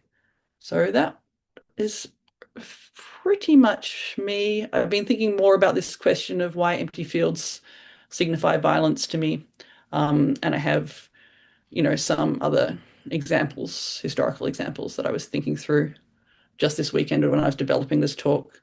Like, oh, I misspelled that. Roger Fenton's Valley of the Shadow of Death. Also one of the first supposedly staged images because the cannonballs were moved. Some of the images from the American Civil War. And for some reason, I always think about the film Blow Up, the Antononi film, and the empty park that later in the negative reveals itself to have potentially been a murder scene. But I'm happy to share these references in the chat. But that is pretty much me. I'll stop sharing now. Thank you, Tamsin. Congratulations.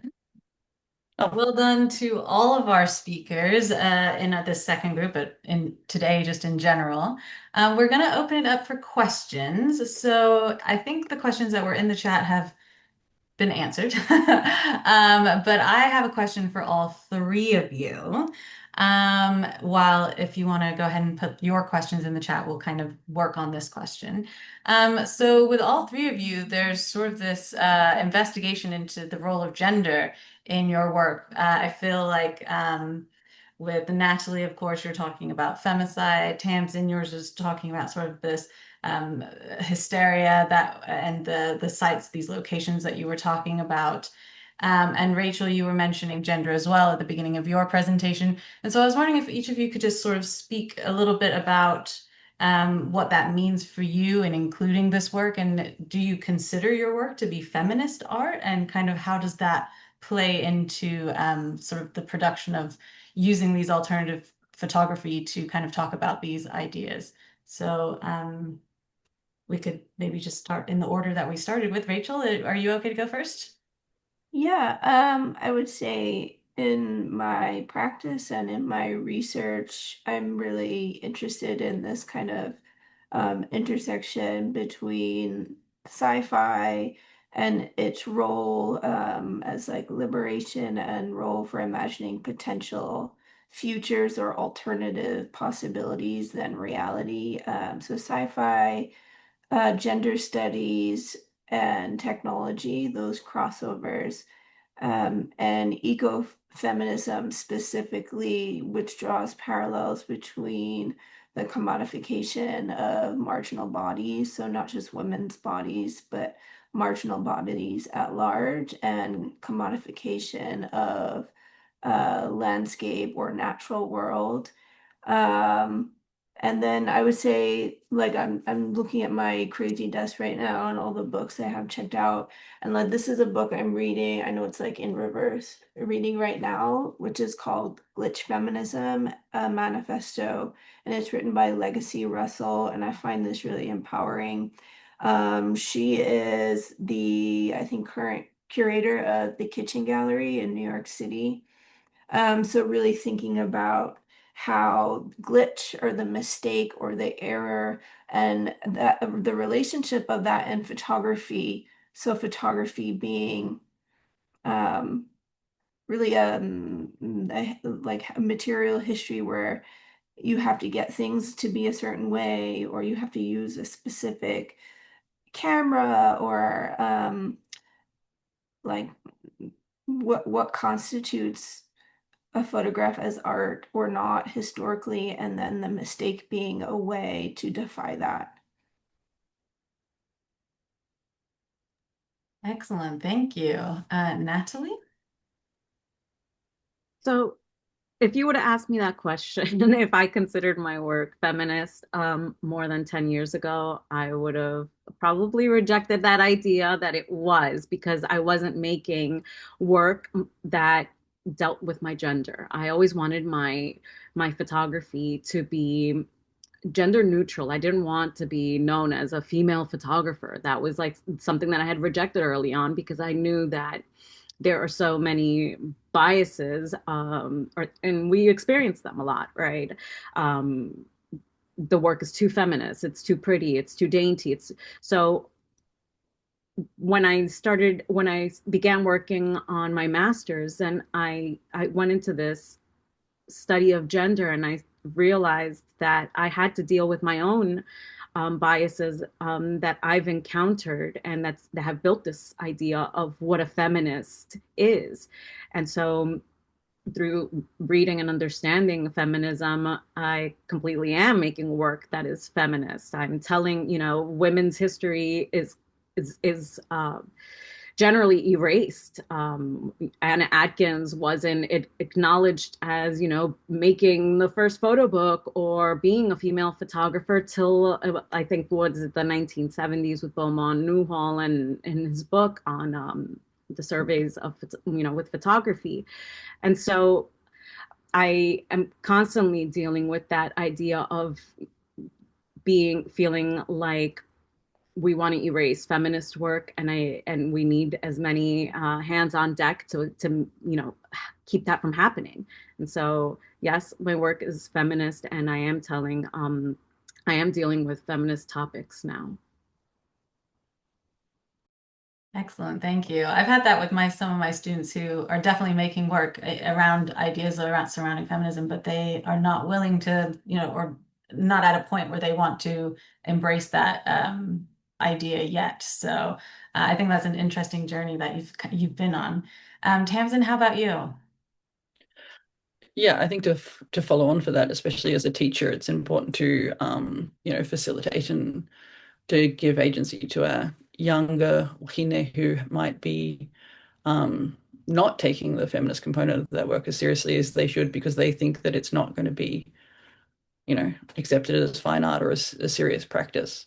So my work is definitely feminist and queer. I used a lot of my PhD research was about the use of women's desire in the works of Dadaist and Surrealist artists, and how we could kind of go back into art history and retake some of that, for want of a better word, like erotic energy for our own purposes, when it had previously been stolen. I made like a quip about Man Ray stealing from Lee Miller, for example.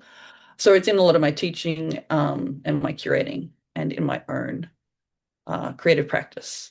And I think, in the story of my maternal grandmother, she was definitely the victim of, uh, being basically, a woman in pain who could not find any kind of help in her context. So it's important to think about that and its impact in the present, because as with, the violence of colonization, it's not that something bad has happened in the past, it's that the violence of the past is present in our daily experience of our lives. And yeah. Excellent. Sure. Thank you. I think, I think all of the work was so powerful, and so many different sort of ways of talking about these issues, which I think is so fantastic. I just want to just double check if there's anyone else who has any questions in the chat. I may have missed some. But if you have any questions, please do go ahead and put them in the chat. I realize that we are running a little bit over, so maybe that's okay if we don't have any more questions. Maybe we'll just kind of end there, because I think that's kind of a nice way to summarize this last group. Thank you to all of our speakers today. We've had 6 incredible speakers, wonderful presentations. I feel so inspired now. I feel like it's been a very educational day, a very inspiring day, and it's been so wonderful to be able to bring all these different ideas together in one space, sort of surrounding alternative photography. So thank you so much if you joined yesterday as well. That was great to have you yesterday. Sophie, were there any final words you wanted to say? No, I just wanted to thank everybody for their presentations today. It was really great to see them. Really great to have you on board again, Rachel, because I know you were part of the Sustainable Darkroom exhibition as well that we did last year. And yeah, really lovely to sort of just see artists explain their work in person or, digitally, because sometimes it's difficult seeing things online all the time, and not being able to like actually have a verbal description of the work and the explanations. It's just so beneficial to understanding other people's processes and understanding my own as well. So it's, yeah, really great to hear everybody's talks today. Thanks. Thank you, Sophie. So we will open up the space now for an informal chat. If anyone wants to stick around, if there's any more questions that you have for our speakers that we didn't get to because we had such a short amount of time, please feel free to ask them now. If you know each other and you just want to, say hi to each other, that's cool too. We want to use this space to connect. And if there's any resources that you want to share or anything like that, like please go ahead and put them in the chat, or you can just turn your video on, up to you. But I'm going to stop recording now.